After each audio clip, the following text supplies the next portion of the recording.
today I'm reviewing the Numbuzin number 3 Dewy Radiance Essence Toner. And really quick, I just want to say I produce all these products with my own money. I'll never waste your time with sponsor ads or videos. So if you want to help support the channel, check out nobusbeauty.com, check my Patreon community, or click on the link below.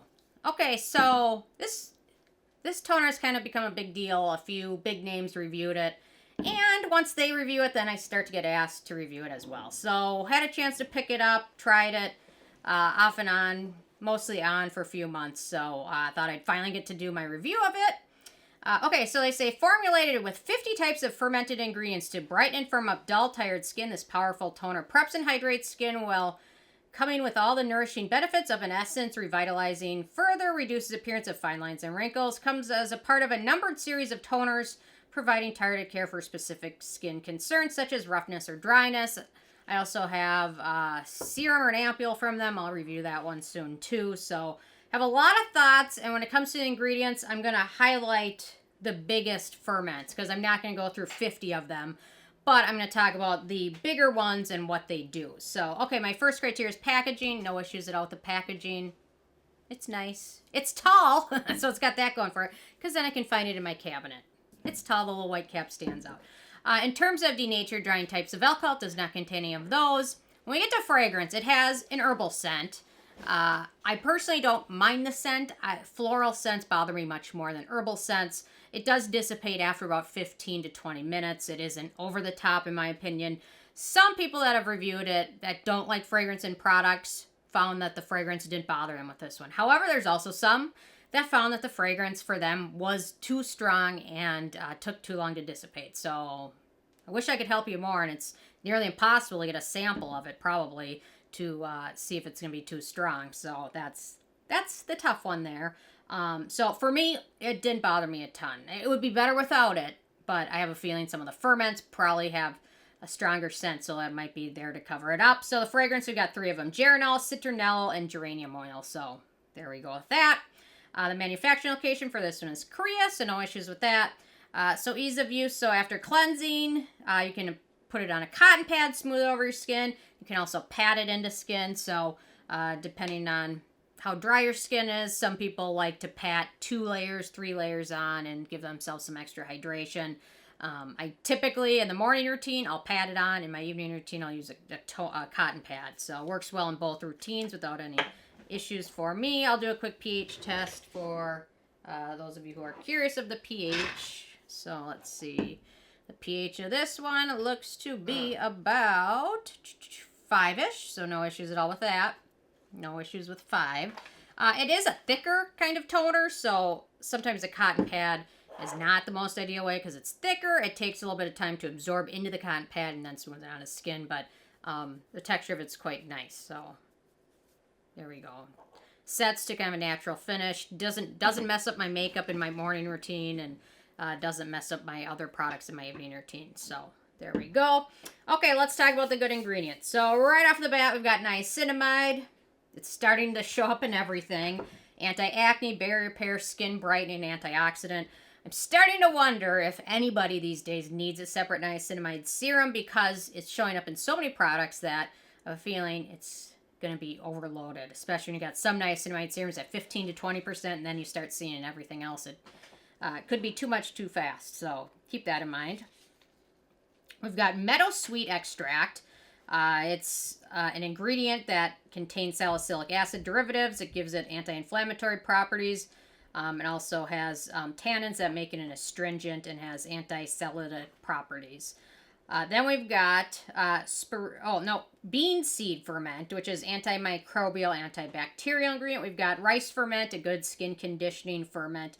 We've got an algae ferment, which actually has nice skin protecting properties. Sometimes you see certain algae in sunscreens because these algae are really good at soaking up UV rays and protecting the skin. We've got grape ferment, skin conditioning. We've got pumpkin enzyme ferment, which is actually a slight exfoliating ingredient. We've got soybean extract ferment, which is skin conditioning. We've got rice ferment, skin conditioning ingredient. We've got barley seed ferment, which is a really good hydrating, moisturizing ferment. We've got calcium ferment and potato ferment, which are both very hydrating for skin. We've got yerba santa glycoprotein ferment, which is a plant from California and northern Mexico. It's got a good component of polysaccharides and glycoproteins and is obtained by fermenting the leaves of the plant. Then we've got Lactobacillus lactis ferment, which the ferment helps to isolate glycoproteins in it, so it's very good for skin conditioning. We've got water hyacinth ferment, which is skin protecting again. We've got Lactobacillus ferment, which is soothing. See, all these ferments, it's what I like. They used 50 of them. The nice thing is with all these ferments, there really isn't one that's better than others. There's one that might be better at soothing the skin and one that might be better at protecting the skin. But the nice thing is when you combine all of them, you can get all the benefits. And especially with probiotic ingredients like that, more of them is better than just one strain, because one strain is only isolated to one thing. So more of these equals better in terms of hydrating, protecting, antibacterial, things like that. Then we've got Lactococcus ferment lysate, which is a probiotic ingredient that helps speed up barrier repair and epidermal skin growth. We've got radish root ferment, antibacterial ingredient. We've got pomegranate ferment, which increases cell renewal and can be an alternative to acid exfoliation products.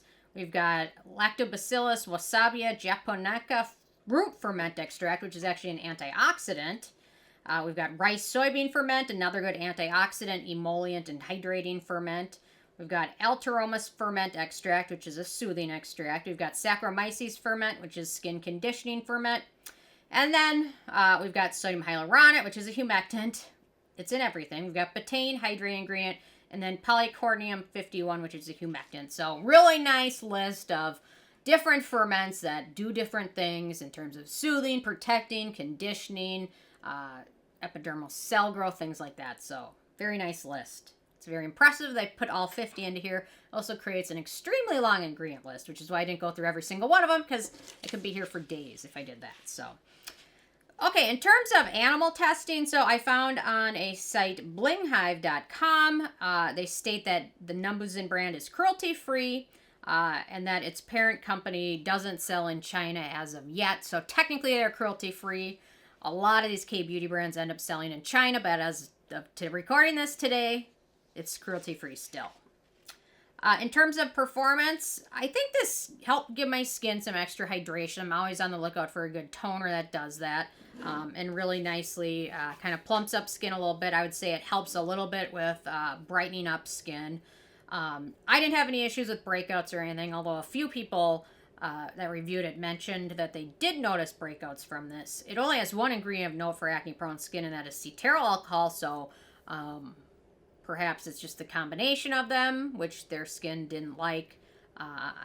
Can't speak to that because I didn't have any issues, but otherwise I really thought this was a nice one and helped my skin with some bonus hydration and probably helped a little bit with hyperpigmentation.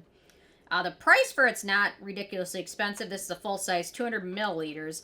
Retails for about $25, so it's not super expensive, and a little bit goes a long way. After using this for about 2 or 3 months now, I've still got probably 2/3 of the bottle left. So, in terms of the it factor, it's a decent toner. I really wish it were fragrance-free. If it were fragrance-free, it might be something to repurchase. I just prefer no fragrance in it. I like the fact that they used many different ferments instead of just picking a few, because all the different ferments do different things. It's a nice addition to my routine, but in my opinion, it's probably not necessarily better than several other toners I've used. For hydration, I still like the I'm From Rice toner. It's still a winner in my book, but this one is nice in the fact that it's not too greasy. A lot of different skin types can use this without any issues. Probably sensitive skin, depending on the fragrance. Oilier skin types and dry skin types mostly will benefit from it. If it were unscented, I'd probably repurchase it at this point. Once I finish it, I probably wouldn't repurchase it as of today, but maybe we'll see how I feel when I finish it. But I've still got a ton of other toners to use too that I love that don't have fragrance in them. So overall, it's a good one. With a 10 being a perfect score, I gave this one an 8. It has a lot to like and a few things I didn't like so much about it. So anyway, I'm interested in hearing from you guys if you had a chance to pick this up or try it out, or if you're going to. And if you have tried it, what you thought. Was the fragrance too strong? Did it dissipate? Yeah. So anyway, leave a comment. Love hearing from you guys, and stay tuned for more tomorrow. Thank you so much. Bye, guys.